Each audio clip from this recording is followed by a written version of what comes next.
हलचल TV network और आप देख रहे हैं हलचल टीवी न्यूज़। हर हलचल पर नजर, हर हलचल की खबर। नमस्कार दर्शक मित्रों, हलचल टीवी न्यूज़ में आपનું हार्दिक स्वागत है। चारुतर विद्यामंडळ संचालित राणक होस्टेलना भोजનમાં જીવાતમાં વિવાદ નીકળતા મંડળના પ્રમુખનો કુલડીમાં ગોળ ભાગવાનો પ્રયાસ। શું મંડળમાં આંતરિક જૂથબંધીના પગલે કોનો પ્રમુખ બનવા પર દોડોના સવાલ ઉઠવા પામી રહ્યા છે। 7 દાયકા પૂર્વે સરદાર પટેલની પ્રેરણાથી ચારુતર વિદ્યામંડળની રચના થયા બાદ 5 વર્ષ પૂર્વે સીવીએમને ખાનગી યુનિવર્સિટીમાં પરિવર્તિત કરવામાં આવી હતી। ગત રોજના સીવીએમ હસ્તકની રાણક હોસ્ટેલમાં ભોજનમાં જીવાત નીકળતા વિદ્યાર્થીનીઓના વિરોધ વચ્ચે મંડળના પ્રમુખનો સંપર્ક સાધતા સમગ્ર મામલે કુલડીમાં ગોળ ભાગવાનો પ્રયાસ કરતા આશ્ચર્ય સર્જાવા પામ્યું હતું। જો કે સીવીએમ ખાનગી યુનિવર્સિટીમાં પરિવર્તિત થતા મંડળમાં આંતરિક જૂથબંધી વકરવા પામી હોય તેમ હોસ્ટેલના બનાવ પગલે જૂથબંધી ઉજાગર થવા પામતા મંડળના પ્રમુખ પદ મેળવવા કોના ડોળા મંડરાવા પામ્યાની ચર્ચા પણ ઉઠવા પામી હોવાનું જાણવા મળ્યું છે।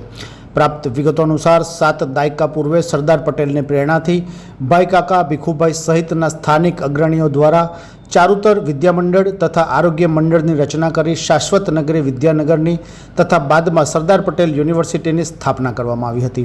परंतु शिक्षणना व्यापारीकरण थता 5 वर्ष पूर्वे चारुतर विद्या तथा आरोग्य मंडळनी खानगी यूनिवर्सिटीमां परिवर्तित करवामां आवता जे ते समये मंडळनी रचना समये दाताओने दानमा आपेल जमीनना मुद्दे ताजेतरमां ज पूर्व पालिका प्रमुख कांतिभाई चावड़ाए सवाल उठावता मुद्दो चर्चाने एरणे चढ़वा पाम्यो हतो। त्यारबाद गतरोज मंडळ हस्तकनी राणक होस्टेल खाते भोजનમાં જીવાત નીકળતા હોબાળો સર્જાતા સમગ્ર મામલે મંડળના પ્રમુખ દ્વારા કુલડીમાં ગોળ ભાગવાનો પ્રયાસ કરવા સાથે ઉઠેલ વિવાદના પગલે મંડળના હવે ખાનગી યુનિવર્સિટીના પ્રમુખ બનવા વકરેલ આંતરિક જૂથબંધીના કારણે કોનો ડોળો મંડરાવા પામ્યાની ચર્ચા એરણે ચડવા પામ્યું હોવાનું જાણવા મળ્યું છે।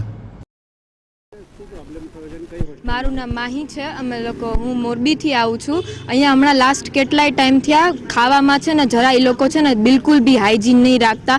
જીવડા બહુ નીકળે છે, વોર્મ્સ અર્થવોર્મ્સ એવું હાલતા કાંઈ ખાવાનું ઢાંકતા નથી, બધું એમનેમ જ છે ને ઓપન પડ્યું હોય છે। અને અમે પછી અહીંયા કમ્પ્લેન કરી છે ને તોય આગળ છે ને કાંઈ લોકો ઇસ્યુ છે ને લઈ નથી જતા। અહીંયા ને અહીંયા અમને લેટર ને બધું college level, hostel level, university લેવલે કોઈ કાંઈ એક્શન જ નથી લેતું ને રેક્ટર તો અમને અહીંયા છે ને રિસર્ચના ટોર્ચર જ કરે છે કે લેંગ્વેજ યુઝ કર, અમને કાંઈ પણ કહીને તો ડાયરેક્ટ અમને છે ને ખીજાઈને જ કાઢી મૂકે છે। અને હાલતા ઇલેક્ટ્રિસિટીનો બહુ કટ ઓફ રહે છે ને પાણી તો ગમે ત્યારે બંધ થઈ જાય છે અને કોઈ સરખી રીતે જવાબ જ નથી દેતું। પછી ઘણાને હેલ્થ ઇશ્યુઝ થયા છે આના રિલેટેડ, તો પછી અમારી જિમ્મેદારી કોણ લેવામાં આવે એમ। કઈ હોસ્ટેલમાં રહો છો તમે?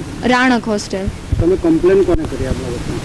અમે અત્યારે પેલા રેક્ટરને એ લોકોને કરી તો એ લોકો એમ કીધું કે તમને અગર ન પોસાય ને તો તમે પીજીમાં મૂવ ઓન કરી દો કાં પછી તમે લોકો બીજે રહેવા વયા જાઓ, તમને ન પોસાતું હોય ને તો તમે લોકો ન ખાઓ। અને પછી અત્યારે અમે લોકો કોલેજે ગયા હતા તો પછી કોલેજેથી અમને યુનિવર્સિટીએ લઈ ગયા તો ત્યાંય અમને લોકો રૂડલી જ બધાય જવાબ આપે છે, કાંઈ કોઈ એક્શન લેવા જ નહીં માંગતું। તો પછી અમારા હેલ્થનું કોણ જિમ્મેદારી? એક તો અમને અમારા પેરેન્ટ્સ અહીં આટલા દૂર આ લોકોની રિસ્પોન્સિબિલિટી મોકલે છે તો પછી અમને આવી રીતના હેલ્થ ઇશ્યુઝ થાય તો પછી અમે લોકો શું કામ અહીંયા રહીએ એમ। તમારા પ્રોબ્લેમનું સોલ્યુશન નહીં આવે તો આગળ શું પગલાં?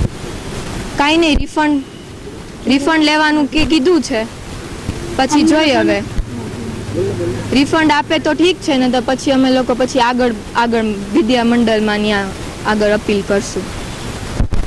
અમે લોકો કોઈ બી કમ્પ્લેન લઈને જઈએ ને તો એ લોકો એવું કહે છે કે તમને લોકોને ટાઈમ લિમિટ અને બહાર ફરવું હોય છે ને એટલે તમે લોકો કમ્પ્લેન આવી ફાલતુ લઈને આવો છો। અમારા પેરેન્ટ્સ અહીંયા એટલે જ મૂક્યા છે અમને લોકોને કે અહીંયાની ટાઈમ લિમિટ જલ્દી છે, 7 વાગ્યામાં અંદર લઈ લે છે, સેફટી માટે મૂક્યા છે અહીંયા અમે લોકોને। તો અમને લોકોને એનાથી કોઈ ઇશ્યુ નથી, અમને લોકોને બહાર નથી ફરવું, અમે લોકોના માટે નવું સિટી છે, અમે લોકો ફરવાના બી કાં અહીંયા બહાર, અમને લોકોને ખાવાનામાં ટેસ્ટમાં બી અમે લોકો કોમ્પ્રોમાઇઝ કરવા રેડી છે, પણ એ લોકો ખાવામાં જીવાત એ બધું નીકળે છે અને વાળ તો નોર્મલી રોજ જ નીકળતા હોય છે ખાવામાંથી।